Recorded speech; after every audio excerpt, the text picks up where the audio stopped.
Hello dear students, welcome back to my channel. उम्मीद है paper अच्छे जा रहे होंगे, प्रिपरेशन भी अच्छी जा रही है और वीडियोस जो हैं वो थोड़ी बहुत हेल्पफुल हो रही हैं आपको। अगर हो रही हैं तो उसके लिए थैंक यू सो मच। और आज एक और पेपर डिस्कस कर लेते हैं जिसका नाम है बीपीएससी वैश्विक राजनीति। ठीक है, ये हम पेपर डिस्कस करेंगे आज। 3 घंटे का टाइम है, 100 नंबर आपको मिलने वाले हैं। फटाफट से वीडियो बनाएंगे, टाइम कम है क्योंकि कल आपका एग्ज़ाम भी है। तो इसमें जो इम्पोर्टेंट क्वेश्चन होने वाले हैं उसके बारे में हम बात करेंगे। इसमें जो इम्पोर्टेंट क्वेश्चन है ना वो हैं जो आज की जो जियो पॉलिटिक्स है उससे रिलेटेड आने वाले हैं, तो वही मैं डिस्कस करूँगी यहाँ पर। ठीक है, ध्यान से देखना वीडियो को और सब्सक्राइब कर लेना, लाइक भी कर देना। फर्स्ट क्वेश्चन लेंगे हम, राज्य की संप्रभुता पर वैश्वीकरण के प्रभावों का आलोचनात्मक वर्णन कीजिए। सबसे पहले तो आपको राज्य की संप्रभुता पर वैश्वीकरण के प्रभाव बताने हैं, आधा क्वेश्चन ये हो गया। इसके बाद आधा क्वेश्चन करना है आपको उसका आलोचनात्मक परीक्षण करना है उसका। ठीक है, तो एक तरह से जो प्रभाव है वैश्वीकरण का उसको क्रिटिसाइज़ करते हुए हमें इसका आंसर लिखना है। ठीक है, तो चलो सबसे पहले हम इंट्रो कर लेते हैं अपना। इंट्रो में लिखेंगे आप कि वैश्वीकरण ने राज्य की संप्रभुता को कई तरह से प्रभावित किया। ठीक है, जिसमें इसकी जो पारंपरिक अवधारणा है, पारंपरिक अवधारणा, ठीक है, उसको क्या मिली है, चुनौती मिली है। इस प्रक्रिया में क्या है कि राज्य को अपनी सीमाओं के अंदर रहते हुए ही निर्णय लेने की स्वतंत्रता होती है। ठीक है, इसके साथ साथ अपनी संप्रभुता पर अपना खुद का नियंत्रण रखने की स्वतंत्रता होती है और शक्तियाँ, पावर होती है। ठीक है, इन चीज़ों के कारण ये सब होते हुए भी जो राज्य हैं उनको कुछ ना कुछ स्वतंत्रता में, नियंत्रण में और शक्तियों में कमी होने का, या कमियां मतलब उसमें lack of freedom, lack of control और लैक ऑफ पावर्स जो थी उनका सामना करना पड़ रहा है। जबकि जो अंतर्राष्ट्रीय सहयोग है वो आत्मनिर्भर, ठीक है, आत्मनिर्भरता और सहयोग की ओर बढ़ रहा है। ठीक है, मैं एक बार फिर से बताती हूँ, वैश्वीकरण ने राज्य की संप्रभुता को कई तरह से प्रभावित किया है, जिसमें इसकी जो पारंपरिक अवधारणा है उसको चुनौती मिली है। इसके साथ साथ इस प्रक्रिया में राज्यों को अपनी सीमाओं के भीतर रहते हुए स्वतंत्रता, नियंत्रण, शक्तियाँ, इनमें कमी का सामना करना पड़ा है। ठीक है, फिर और इसके साथ साथ थोड़ा सा ये भी है कि जब अंतर्राष्ट्रीय सहयोग और जो आत्मनिर्भरता है वो चीज़ें बढ़ रही हैं, और बट राज्य पर अपनी स्वतंत्रता, नियंत्रण और शक्तियाँ, इन चीज़ों में ये कम हो रही हैं, उनका अपना नियंत्रण कम हो रहा है। अब इसके बाद हम इनके प्रभावों की बात करेंगे। तो प्रभाव में सबसे पहले हम लेंगे आर्थिक प्रभाव को। आर्थिक प्रभाव क्या पड़ा था? सबसे पहला हमारा मुक्त व्यापार और निवेश। ये जो हम प्रभाव बता रहे हैं ना उसकी बात हो रही है। फर्स्ट है मुक्त व्यापार और निवेश के बारे में। वैश्वीकरण के कारण क्या हुआ कि राज्य जो थे उनकी अपनी अर्थव्यवस्था को जो वैश्विक बाजार थे, ग्लोबल मार्केट के साथ एकीकृत करना पड़ता था, जिससे उनकी जो आर्थिक नीतियाँ थी और जो निर्णय होते थे वो प्रभावित होते थे। कैसे प्रभावित होते थे कि जैसे वैश्विक जो अर्थव्यवस्था थी, राज्यों की जो अर्थव्यवस्था थी, जो उनका अपना एक सिस्टम होता था अपनी अर्थव्यवस्था को संभालने का, उसके लिए उनको ग्लोबल मार्केट में जाना पड़ता था। और ग्लोबल मार्केट में जाने के कारण उनके जो भी कानून होते थे उनको एक जगह सेंट्रलाइज्ड करना पड़ता था। ठीक है, तो इससे होता था कि राज्य का उस पर अपना कोई अधिकार नहीं रहता था, और इसके कारण ना वो अपनी नीतियाँ बना सकते थे, ना कोई निर्णय ले सकते थे। तो ये दोनों चीज़ें काफ़ी प्रभावित हुई थी और जिसकी वजह से अर्थव्यवस्था पर काफ़ी बुरा प्रभाव पड़ा था। व्यापार करने पर मतलब उनके लिए रेस्ट्रिक्शंस हो गई थी। फिर है बहुराष्ट्रीय निगमों का उदय। बहुराष्ट्रीय निगमों का जो प्रभाव था वो राज्य की जो नीतियाँ थीं, उनकी अपनी नीतियाँ और संप्रभुता, ठीक है, इन दोनों पर पड़ता है, क्योंकि ये अक्सर क्या करते हैं, अपने हितों को राष्ट्रीय हित से ऊपर रखते हैं।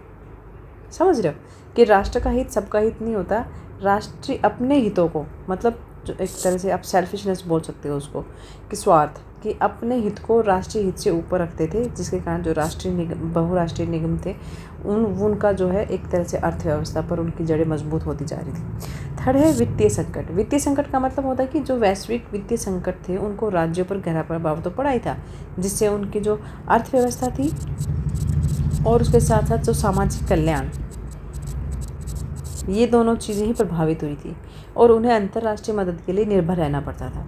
मतलब ये था कि जो वित्तीय संकट आया था उसके साथ अर्थव्यवस्था तो प्रभावित हुई ही, उसके साथ साथ जो समाज कल्याण की जो कुछ नीतियाँ बनाई जाती थी जो गरीबों के लिए, अल्पसंख्यकों के लिए, तो उस इन दोनों की मदद के लिए भी उनको दूसरी जो अंतर्राष्ट्रीय मदद थी उस पर निर्भर रहना पड़ता था। सेकंड है हमारा राजनीतिक प्रभाव। राजनीतिक प्रभाव की बात करेंगे हम। फर्स्ट है इसमें, तो पहला इसमें राजनीतिक प्रभाव की हम बात करेंगे। पहला अंतर्राष्ट्रीय संगठनों का प्रभाव। अंतर्राष्ट्रीय संगठन जैसे संयुक्त राष्ट्र हो गया, विश्व व्यापार संगठन हो गया, ठीक है, और जितना जो वर्ल्ड बैंक है, वर्ल्ड बैंक, ठीक है, ये इन्होंने क्या किया कि जो राज्य की नीतियाँ थी और जो निर्णय लेते थे, जो राज्य अपने अपने अर्थव्यवस्था के लिए कुछ नीतियाँ बनाते थे, निर्णय लेते थे, डिसीजन लेते थे, वो प्रभावित होते थे। इससे जो उनकी अपनी संप्रभुता थी वो खतरे में आ गई थी, वो कम हो गई थी, ठीक है, अंतर्राष्ट्रीय संगठनों की वजह से। मानवाधिकार आयोग, मानवाधिकार और लोकतंत्र का प्रसार। वैश्वीकरण के कारण क्या हुआ कि जो मानवाधिकार और लोकतंत्र के जो विचार हुआ करते थे ना, वो जो सबसे अधिक व्यापक रूप से एक तरह से प्रसारित होते हैं। जो कुछ राज्यों में तो आंतरिक राजनीतिक व्यवस्था को बदल तो सकते हैं और उनकी जो संप्रभुता है उसको चुनौती दे सकते हैं। कहने का मतलब ये है कि ग्लोबलाइजेशन के कारण, वैश्वीकरण के कारण मानवाधिकार और लोकतंत्र के विचार इनका ज़्यादा प्रसार होने लगा था, ठीक है। प्रसार होने की वजह से कुछ फ़ायदा ये हुआ कि कुछ राज्यों में जो आंतरिक राजनीतिक व्यवस्था थी वो उसको ये लोग बदल सकते थे, मानवाधिकार और लोकतंत्र का प्रसार जो हुआ था, और उनकी जो अपनी संप्रभुता होती थी उसको ये चुनौती दे सकते थे। सुरक्षा खतरे, सुरक्षा खतरे के लिए आतंकवाद हो गया, ठीक है, साइबर सुरक्षा, साइबर सिक्योरिटी, जलवायु परिवर्तन,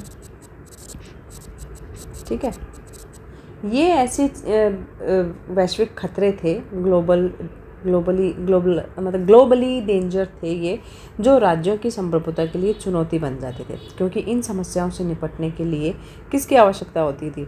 अंतर्राष्ट्रीय सहयोग की, ठीक है। नेक्स्ट करते हैं हम सांस्कृतिक प्रभाव। सबसे पहला हम लिखेंगे इसमें सांस्कृतिक एकरूपता। सांस्कृतिक एकरूपता का मतलब है कि वैश्वीकरण के कारण क्या हुआ कि जो अलग अलग संस्कृतियाँ थी, जो विभिन्न संस्कृतियाँ थी ना, वो एक दूसरे के साथ उनका अपना एक मिश्रण होता है, मिक्स होती हैं वो, जिससे कुछ राज्यों में अपनी संस्कृति और पहचान के बारे में थोड़ी सी उनको चिंता हो जाती है। आसान शब्दों में अगर मैं बताऊं तो वैश्वीकरण के कारण क्या हुआ कि अलग अलग संस्कृतियां जो है वो मिक्स होने लगी थी। जैसे भारतीय संस्कृति के साथ जो पश्चिमी संस्कृति थी उसका मिश्रण होने लगा था। इससे नुकसान ये हुआ कि जब कुछ राज्यों में अपनी संस्कृति, मान लीजिए हमारी संस्कृति भारतीय है, उसकी पहचान बनाए रखने के लिए थोड़े से खतरे पैदा हो जाते हैं। मतलब उनको वो पहचान बनाए रखना थोड़ा सा मुश्किल हो जाता है, क्योंकि पश्चिमी संस्कृति जो है उसमें मिक्स होने लगी थी। तो ये सांस्कृतिक एकरूपता के लिए खतरा हो गया था, क्योंकि अपनी जो हमारी पहचान थी वो कहीं ना कहीं उस पर हमारी पकड़ ढीली होती जा रही थी। सांस्कृतिक विविधता का संरक्षण। वैश्वीकरण के बावजूद कुछ राज्य जो थे वो अपनी सांस्कृतिक विविधता को बनाए रखने के लिए और उसको बढ़ावा देने के लिए प्रयास करते रहे, और उनकी संप्रभुत्व का हिस्सा भी है, ठीक है। इसके बाद निष्कर्ष लिखेंगे हम। निष्कर्ष में लिखेंगे कि वैश्वीकरण ने राज्य की संप्रभुता को एक जटिल तरीके से प्रभावित किया, ठीक है। एक तरफ तो इसने राज्यों को अपनी सीमाओं से परे, मतलब सीमाओं से दूर कर दिया, एक दूसरे से जोड़ा है, दूर भी कर दिया और एक दूसरे से जोड़ा है, अंतर्राष्ट्रीय सहयोग को बढ़ावा दिया है। और दूसरी तरफ क्या किया इन्होंने, इसने राज्य की नीतियों, ठीक है, निर्णयों और शक्तियों, ठीक है, इनको चुनौती दी, जिससे उनकी अपनी जो संप्रभुता थी उसके पारंपरिक अर्थ पर इन्होंने सवाल उठाने शुरू कर दिए। ये हमारा एक क्वेश्चन हो गया। सेकंड देखते हैं। नेक्स्ट जो सबसे इम्पोर्टेंट क्वेश्चन होने वाला है, वेरी इंपॉर्टेंट क्वेश्चन, वो हम करेंगे परमाणु हथियारों के प्रसार को रोकने की दिशा में अंतर्राष्ट्रीय समुदाय के प्रयासों का वर्णन कीजिए। फटाफट से कर लेते हैं इसका इंट्रोडक्शन, ठीक है। इंट्रोडक्शन में लिखेंगे कि अंतर्राष्ट्रीय समुदाय परमाणु हथियारों के प्रसार को रोकने के लिए कई प्रयास कर रहा है, जिसमें एनपीटी, ठीक है, जिसको हिंदी में बोलते हैं परमाणु अप्रसार संधि। उसके बाद अंतर्राष्ट्रीय परमाणु ऊर्जा एजेंसी, जिसको IAEA भी बोलते हैं। और तीसरा क्षेत्रीय परमाणु हथियार मुक्त क्षेत्र। ये सारे के सारे शामिल है इस प्रसार को रोकने के लिए। इसके अतिरिक्त आर्थिक प्रतिबंध हो गया, ठीक है, आर्थिक प्रतिबंध लगाना और कूटनीतिक प्रयास, ठीक है, ये भी इस प्रसार को रोकने के लिए, परमाणु हथियारों के प्रसार को रोकने में इम्पोर्टेंट भूमिका निभाते हैं। तो इन सबको याद रखना, परमाणु अप्रसार संधि, ठीक है, परमाणु अप्रसार संधि, अंतर्राष्ट्रीय परमाणु ऊर्जा एजेंसी, ठीक है, और क्षेत्रीय परमाणु हथियार मुक्त क्षेत्र। ये 3 चीज़ें याद रख लेना।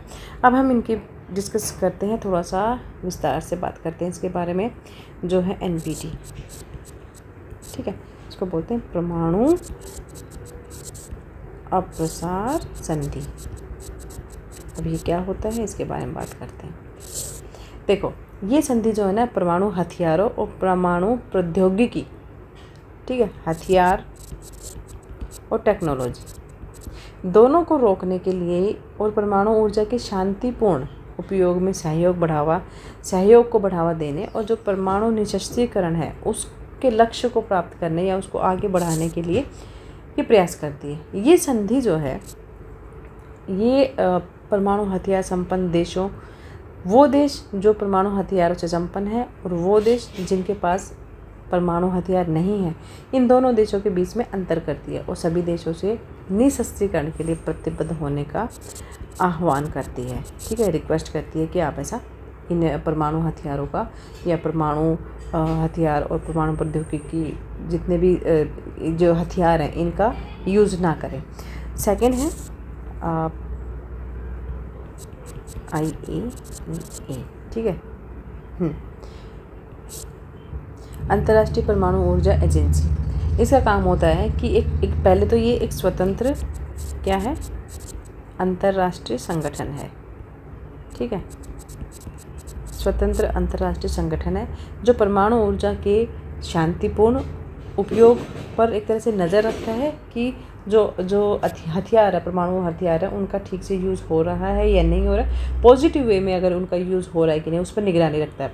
जितने भी सुरक्षा मानक होते हैं, सुरक्षा मानक, ठीक है, उनको तय करता है ये, और परमाणु सामग्री की जो सुरक्षा है उसको सुनिश्चित करने के लिए निरीक्षण भी करता रहता है कि जो परमाणु सामग्री है, जो परमाणु हथियार हैं, उनकी सिक्योरिटी जो है उसको इंश्योर करने के लिए भी ये पूरा निरीक्षण करता रहता है, उस पर नज़र रखता है। थर्ड है क्षेत्रीय परमाणु हथियार मुक्त क्षेत्र। इन क्षेत्रों की स्थापना का उद्देश्य ये था कि जो क्षेत्रीय शांति होती है, शांति उसको बहाल रखना और उसकी सुरक्षा को बढ़ावा देना और जो परमाणु हथियार हैं उनके प्रसार को रोकना। इसका सबसे बड़ा काम यही होता है, ठीक है। इसके बाद जो आर्थिक प्रतिबंध लगे थे, आर्थिक प्रतिबंध की बात कर लेते हैं। इसमें आप लिखेंगे कि जो अंतर्राष्ट्रीय समुदाय है वो परमाणु प्रसार को रोकने के लिए जितने भी आर्थिक प्रतिबंध हो सकते हैं वो उन्होंने लगाए, जैसे व्यापार प्रतिबंध, ठीक है, व्यापार प्रतिबंध कि आप व्यापार नहीं कर सकते हो ग्लोबली। फिर फिफ्थ है कूटनीतिक प्रयास।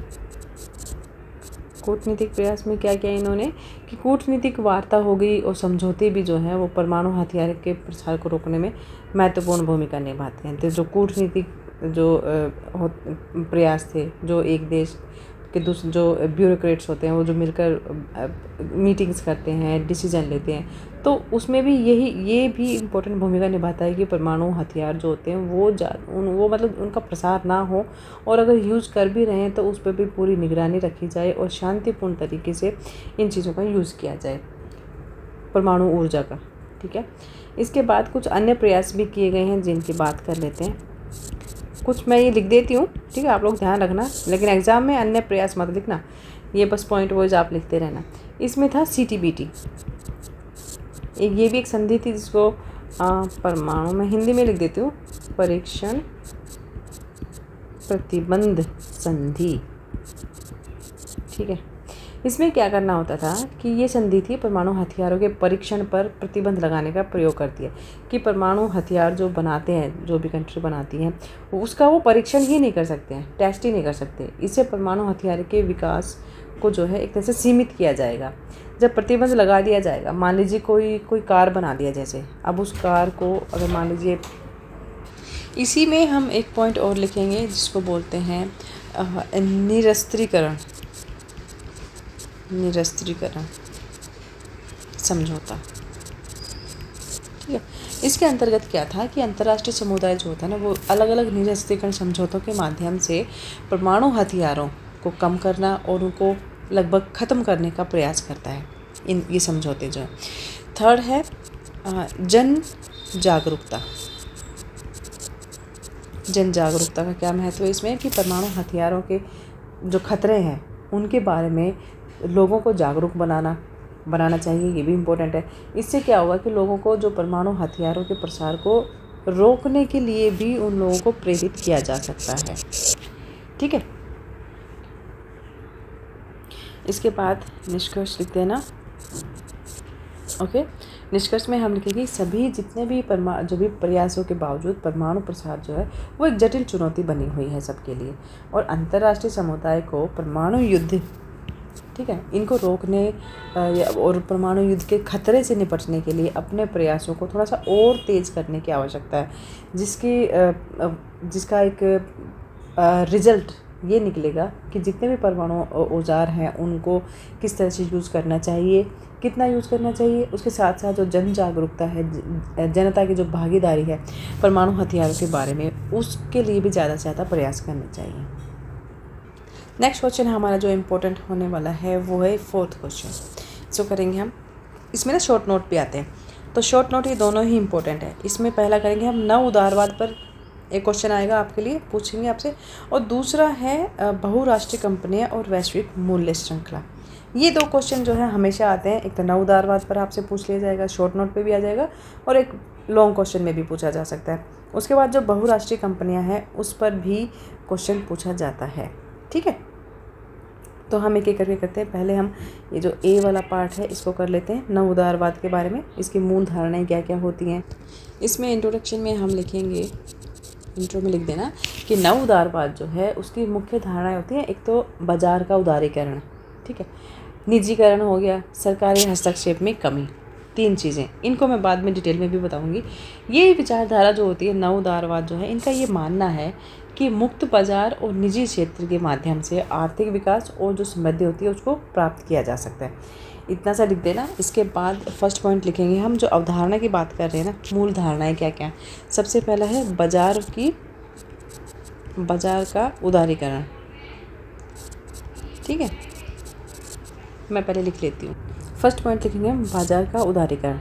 इसका मतलब हुआ कि व्यापार और निवेश पर जो प्रतिबंध लगे होते हैं उनको कम करना, ठीक है, और जिससे होगा क्या है कि वस्तुएं, सेवाएं और जो पूंजी का जो एक प्रवाह होगा वो स्वतंत्र रूप से होगा। ठीक है, कोई प्रतिबंध नहीं होगा उस पर। तो बाजार का उदारीकरण हो गया।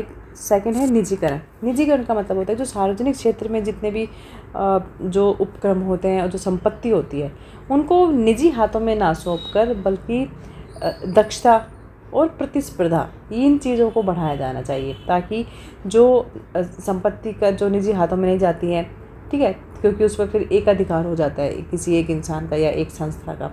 तो इन चीज़ों को कम करके दक्षता और जो कंपटीशन होती है उन चीज़ों को बढ़ाया जाना चाहिए। सरकारी हस्तक्षेप में कमी, सरकार की भूमिका को इसमें कम कर देना, इसकी एक इम्पोर्टेंस है। खासकर जो आर्थिक गतिविधियाँ होती हैं और जो बाज़ार की शक्तियाँ होती हैं, ना, उनको अधिक अच्छे प्रभावी ढंग से काम करने देने की स्वतंत्रता होना। तो सरकारी हस्तक्षेप का मतलब सरकार जो है, जो आर्थिक काम होते हैं, आर्थिक गतिविधियों वाले जो काम होते हैं उनमें वो दखलंदाजी ना करे। व्यक्तिगत स्वतंत्रता, व्यक्तिगत जो अधिकार है, अधिकारों और स्वतंत्रता की बात हो रही है यहाँ पर, स्वतंत्रता और अधिकार, ठीक है, इस पर जोर देते हैं ताकि जो आर्थिक स्वतंत्रता होती है वो भी बनी रहे। ठीक है, इसमें आर्थिक स्वतंत्रता भी शामिल है। मुक्त व्यापार, अंतर्राष्ट्रीय व्यापार को बढ़ावा देना, जिससे देश जो है वो एक दूसरे के साथ कंपटीशन करें और लाभ कमाने का सबको अवसर मिले। ठीक है। मितव्ययिता का मतलब होता है कि कम खर्च, सरकारी खर्चों को कम करना और बजट में जो घाटा आता है ना उसको नियंत्रित करना, घाटे को नियंत्रित करना। ठीक है। ये हो गया हमारा नव उदारवाद की मूल धारणाएं। बाजार का उदारीकरण, निजीकरण, सरकारी हस्तक्षेप में कमी, व्यक्तिगत स्वतंत्रता, मुक्त व्यापार और मितव्ययिता। ठीक है। इसके बाद जो सेकंड है हमारा बहुराष्ट्रीय कंपनियां और वैश्विक मूल्य श्रृंखला, इसको कर लेते हैं। इंट्रोडक्शन में लिखेंगे हम कि बहुराष्ट्रीय कंपनियां क्या होती हैं, MNCs, मल्टीनेशनल कंपनीज, और वैश्विक मूल्य श्रृंखला, ठीक है, GVCs, ये एक दूसरे से ना काफ़ी हद तक जुड़ी हुई हैं। बहुराष्ट्रीय कंपनियां क्या होती हैं जो कई देशों का काम करती हैं, और वैश्विक मूल्य श्रृंखला जो है वो इन श्रृंखलाओं का एक हिस्सा है। ठीक है। जो MNCs हैं वो GVCs जो है, जो वैश्विक मूल्य श्रृंखला है, उसका एक इम्पोर्टेंट पार्ट होता है। ये वस्तुओं, सेवाओं, इनके उत्पादन और वितरण, ठीक है, वस्तुओं, थिंग्स हो गया, सर्विसेज हो गया, उनका उत्पादन और वितरण। ठीक है। इन सारी गतिविधियों में उन गतिविधियों को सुव्यवस्थित ढंग से समन्वित करना और विभिन्न देशों में फैलाना, प्रसार करना इनका काम है। इसके जो इनका जो संबंध है, ठीक है, उनके बारे में बात कर लेते हैं। मैंने ऑलरेडी पॉइंट्स लिख लिए हैं, मैं इसको कर देती हूँ थोड़ा सा। यस, फर्स्ट पॉइंट है कि MNCs जो है वो GVCs का एक महत्वपूर्ण हिस्सा है। कैसे? देखो, बहुराष्ट्रीय कंपनियाँ जो होती हैं ना वो वैश्विक मूल्य श्रृंखलाओं में एक इम्पोर्टेंट पार्ट निभाती हैं। ठीक है। इसके बाद क्यों निभाती है? क्योंकि वो अलग अलग देशों में ना अपने अपने जो उनका एक काम करने का या परिचालन का एक विस्तार करती है, उन चीज़ों को विस्तारित करती है, और उत्पादन, विपणन और वितरण, ठीक है, ये जो बातें हुई थी यहाँ पे, इनके लिए अन्य कंपनियों के साथ सहयोग करके अपने काम को आगे बढ़ाती है। फिर GVCs के माध्यम से MNCs का प्रसार कैसे होता है?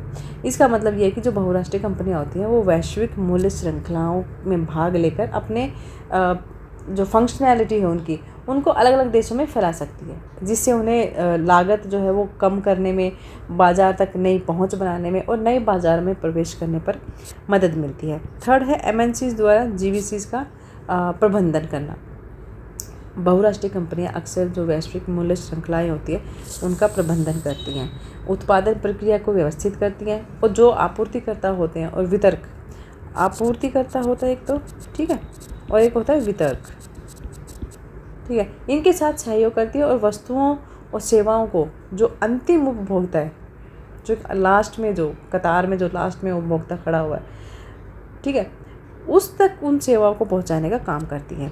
GVCs का प्रभाव वैश्विक मूल्य श्रृंखला का वैश्विक अर्थव्यवस्था हो गया, अर्थव्यवस्था और व्यापार, निवेश, रोजगार, इन पर महत्वपूर्ण प्रभाव पड़ता है।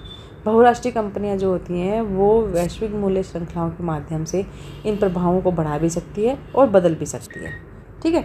इसके बाद हम लिखेंगे निष्कर्ष में लिखेंगे कि MNCs और जो बहुराष्ट्रीय कंपनी श्रृंखला है, जो वैश्विक मूल्य श्रृंखलाएँ हैं, वो एक दूसरे से जुड़ी हुई हैं। बहुराष्ट्रीय कंपनियां वैश्विक मूल्य श्रृंखला का एक इम्पोर्टेंट हिस्सा है। वे इन श्रृंखलाओं के माध्यम से वैश्विक अर्थव्यवस्था को प्रभावित करती हैं, और वैश्विक मूल्य श्रृंखलाएँ बदले में जो बहुराष्ट्रीय कंपनियां उनके विकास और विस्तार को प्रभावित करती हैं। बस, क्वेश्चन ख़त्म। अभी जो हम एक और बहुत इंपॉर्टेंट क्वेश्चन करने वाले हैं वो है 7th, शरणार्थियों की समस्याओं से निपटने के अंतर्राष्ट्रीय प्रयास पर भारत की स्थिति का परीक्षण कीजिए। कि जो हमारे देश में जो शरणार्थियों की समस्या है उससे निपटने के लिए जो इंटरनेशनल एफर्ट्स किए जा रहे हैं, अंतर्राष्ट्रीय प्रयास, उस पर भारत की क्या स्थिति है, भारत क्या बोलता है, उस स्थिति के बारे में आपको लिखना है। तो लिख लेते हैं। इंट्रो में लिखेंगे हम कि भारत जो है वो शरणार्थी समस्या से निपटने में अंतर्राष्ट्रीय प्रयासों में एक महत्वपूर्ण भूमिका निभाता है, बट इसमें ना एक विशिष्ट कानून की एक कमी है। ठीक है। एक ऐसा कानून जो होना चाहिए बट वो नहीं है, उस कानून को होना चाहिए। ठीक है। वो कौन सा है वो हम बाद में बात करेंगे। भारत ने हमेशा ही जो पड़ोसी देश हैं उनसे आने वाले शरणार्थियों को मानवीय आधार पर स्वीकार किया है। ठीक है। और बट जो 1951 में जो शरणार्थी आए थे, जो शरणार्थी सम्मेलन हुआ था, और उसमें 1967 का जो प्रोटोकॉल था उस पर हस्ताक्षर नहीं हुए थे। ठीक है, भारत का ये मानना था कि जो शरणार्थी संकट है वो द्विपक्षीय मुद्दों पर होना चाहिए, द्विपक्षीय मुद्दों पर। ठीक है, और जो सामान्य स्थिति होने पर शरणार्थियों को वापस अपने देश लौट जाना चाहिए। कहने का मतलब ये है कि जब शरणार्थी किसी देश में आता है तो शरण मांगने के लिए आता है किसी देश में, और दूसरे देश को उन शरणार्थियों को स्वीकार कर लेना चाहिए। बट भारत ये भी मानता है कि जब उनके जहाँ से वो लोग आते हैं, जब उनके उस देश में हालात सामान्य हो जाते हैं, तब इन लोगों को, शरणार्थियों को, वापस अपने देश लौट जाना चाहिए। इसमें जो भारत की स्थिति है उसकी बात कर लेते हैं। भारत क्या सोचता है इसके बारे में। सबसे पहले शरणार्थियों को स्वीकार करना। फर्स्ट हम लिखेंगे शरणार्थी को स्वीकार करना। शरणार्थी को स्वीकार करने का मतलब है कि भारत ने अतीत में जो शरणार्थी आए उनको अपने देश में शरण दी, जिनमें से वो देश थे श्रीलंका से जो लोग आए, श्रीलंका हो गया, बर्मा, ठीक है, तिब्बत, अफ़गानिस्तान, ठीक है, और बांग्लादेश। यहाँ से जो शरणार्थी आए थे उनको अपने देश में शरण दी। सेकंड है कोई विशिष्ट कानून नहीं। भारत में शरणार्थियों के लिए ना कोई अलग से कानून नहीं है, कोई राष्ट्रीय कानून या कोई नीति नहीं है जिससे उनके अधिकारों और सुरक्षा के संबंध में जो एक अनिश्चितता बनी रहती है। मतलब कि जो शरणार्थी देश में रुके होते हैं, हमारे देश में जो रुके होते हैं, उनके लिए ना कोई कानून नहीं बनाया गया है, कोई राष्ट्रीय कानून या कोई राष्ट्रीय विशिष्ट कानून नीति नहीं है जिससे उनके अपने जो अधिकार हैं, उनके अधिकार और सुरक्षाओं के संबंध में ना हमेशा ही कुछ क्लैरिटी नहीं होती है, क्योंकि कोई कानून ही नहीं है। तो बिना कानून के ही वो लोग रह रहे हैं, बस इसलिए कि हाँ इंडिया ने उनको शरण दी हुई है। बट उनके जो सुरक्षा है, सुरक्षा को लेकर, उनके अपने अधिकारों को लेकर वो हमेशा ही अनिश्चितता बनी रहती है। 1951 के सम्मेलन पर हस्ताक्षर नहीं। भारत 1951 के जो शरणार्थी सम्मेलन हुए थे और 1967 का जो प्रोटोकॉल था उस पर हस्ताक्षर नहीं करता है, जो शरणार्थी संरक्षण के लिए अंतर्राष्ट्रीय जो मानक निर्धारित करता है। ये जो सम्मेलन था, इसमें जो शरणार्थी होते हैं उनके कुछ रूल रेगुलेशंस होते हैं उनके बारे में, तो उस पर वो अभी तक इंडिया ने साइन नहीं किए हैं। मानवीय दृष्टिकोण। भारत का दृष्टिकोण हमेशा से मानवीय रहा है, बट ये सुनिश्चित करने के लिए कि भाई कोई एक मजबूत कानूनी ढांचा बनाने की आवश्यकता है कि नहीं, तो शरणार्थियों को सम्मान और सुरक्षा के साथ व्यवहार किया जाए। उनका सुरक्षा की चिंताएं। भारत अपनी सुरक्षा चिंताओं को ध्यान में रखते हुए जो शरणार्थी आते हैं उनको स्वीकार करता है, जिससे कुछ समूह को मान्यता दी जाती है और कुछ को नहीं दी जाती है। अब इसी की कंटिन्यूटी में जो अंतर्राष्ट्रीय प्रयास हुए हैं उनके बारे में थोड़ी सी बात कर लेते हैं। एक तो है संयुक्त राष्ट्र शरणार्थी एजेंसी। इनका काम होता है कि जो शरणार्थी होते हैं उनको सुरक्षा देना, सहायता देना, ठीक है, हर तरह की सहायता देना में ये महत्वपूर्ण भूमिका निभाते हैं और भारत के साथ मिलकर ये काम करते हैं। शरणार्थी सम्मेलन। ये सम्मेलन शरणार्थियों के अधिकारों और सुरक्षा को निश्चित करता है और भारत को इस पर हस्ताक्षर करने के लिए प्रोत्साहित भी किया जाता है। अंतर्राष्ट्रीय कानून। अंतर्राष्ट्रीय कानून जो है वो मानव अधिकारों पर कई संयुक्त राष्ट्र सम्मेलनों के हस्ताक्षर हैं जो शरणार्थियों की रक्षा करते हैं। इसके बाद निष्कर्ष लिख देंगे हम। निष्कर्ष में लिखेंगे कि भारत जो है शरणार्थी समस्या से निपटने में एक इम्पोर्टेंट पार्ट प्ले करता है, लेकिन एक मजबूत कानूनी ढांचे की अभी भी आवश्यकता है जो शरणार्थियों के अधिकारों और उनकी सुरक्षा, ठीक है, की रक्षा करे। फिर वही सेम बात 1951 में जो शरणार्थी सम्मेलन पर हस्ताक्षर करना और एक राष्ट्रीय शरणार्थी कानून बनाने पर विचार करना चाहिए इंडिया को। ये हमारे क्वेश्चन हो गया है। नेक्स्ट हमारा है, हम 8th क्वेश्चन करेंगे। इसमें सेकंड पार्ट करते हैं कि वैश्वीकरण पर मार्क्सवादी दृष्टिकोण की बात करते हैं। इस क्वेश्चन को करने से पहले मैं आपको एक थोड़ा सा सजेस्ट करना चाहूँगी कि यहाँ पर ये 200 शब्दों में पूछा है ना, ये वैश्वीकरण पर मार्क्सवादी दृष्टिकोण जो है ये 20 नंबर में भी क्वेश्चन पूछा जाता है। तो इसको मैं बड़े क्वेश्चन के रूप में ही एज ए 20 मार्क्स क्वेश्चन के तरीके से ही मैं इसको कंप्लीट करूँगी, note as a short note, ठीक है। तो क्वेश्चन बड़ा होने वाला है, इसको ध्यान से देख लेना। चलिए सबसे पहले हम अपना इंट्रोडक्शन लिखेंगे, ठीक है। इंट्रोडक्शन में वही बातें लिखनी है कि वैश्वीकरण पर मार्क्सवादी दृष्टिकोण, मार्क्सवादी दृष्टिकोण इसे पूंजीवादी विस्तार की एक निरंतरता के रूप में देखता है। पूंजीवादी व्यवस्था के भीतर जो अंतर्निहित विरोधाभासों और असमानताओं से ये भरा पड़ा है। मार्क्सवादी जो है वो वैश्वीकरण को एक ऐसी प्रक्रिया के रूप में देखता है जो वैश्विक स्तर पर क्या है, वर्ग विभाजित और शोषण इनको क्या करती है, बढ़ाती है। ठीक है, जिससे होता क्या है कि जो पूंजीवादी शक्तियाँ हैं उनको तो लाभ मिलता है, और जो श्रमिक, ठीक है, काम करने वाले और विकासशील जो देश होते हैं, विकासशील देश, और ये दोनों जो है ये बिल्कुल ही हाशिए पर चले जाते हैं, पीछे। ठीक है, ये होता है पूंजीवादी दृष्टिकोण मार्क्सवाद के अकॉर्डिंग।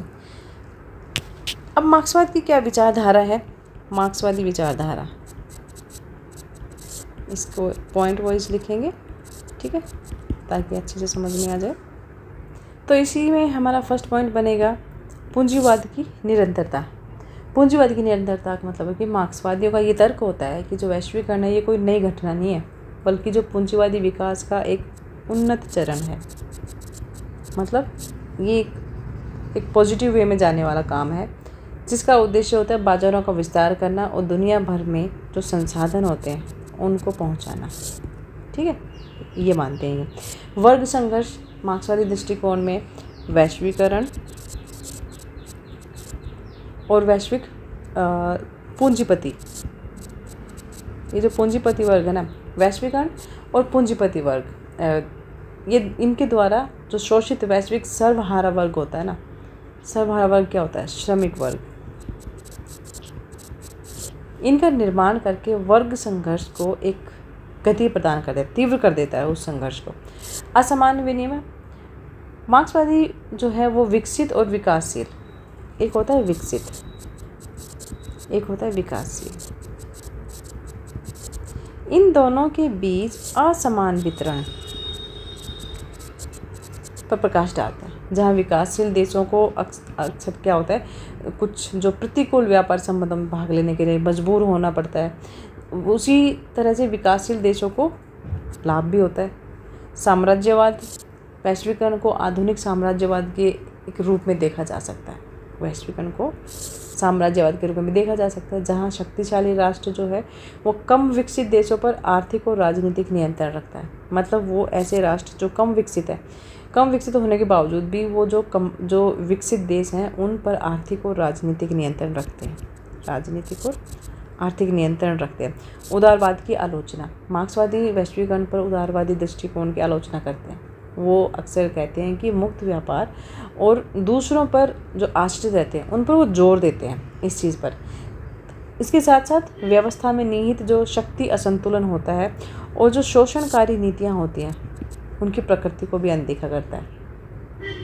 परिवर्तन पर ध्यान केंद्रित, मार्क्सवादी जो हैं वो पूंजीवादी व्यवस्था को ख़त्म करने पर समाजवादी सिद्धांतों पर आधुनिक युग में ही वैश्वीकरण की जो जटिलताएं हैं उनको एक तरह से जो अधिक सामंतवादी वैश्विक व्यवस्था को जो स्थापित करने के लिए क्रांतिकारी परिवर्तन की एक तरह से उनका पक्ष लेते हैं। ठीक है, इसके बाद निष्कर्ष लिख देंगे हम। निष्कर्ष में लिखेंगे कि मार्क्सवाद और ये जो मार्क्सवादी दृष्टिकोण को, वैश्वीकरण को समझने के लिए एक इम्पोर्टेंट दृष्टिकोण तो ये पेश करता ही है, जो स्टूडेंट हैं जो उनको वो जानते हैं। इसकी जो शोषणकारी और असमान प्रकृति, शोषणकारी और असमान प्रकृति, इसमें क्या होता है कि इस पर ही जोर देते हैं, पर इनके जो नकारात्मक परिणाम होते हैं उनसे निपटने के लिए जो परिवर्तनकारी बदलाव होता है उसकी वकालत भी करते हैं। ठीक है, ये हमारा पेपर हो गया। आई होप वीडियो हेल्पफुल रहेगी, और रहेगी तो फिर लाइक कर देना, शेयर कर देना, और best of luck for tomorrow. Bye bye.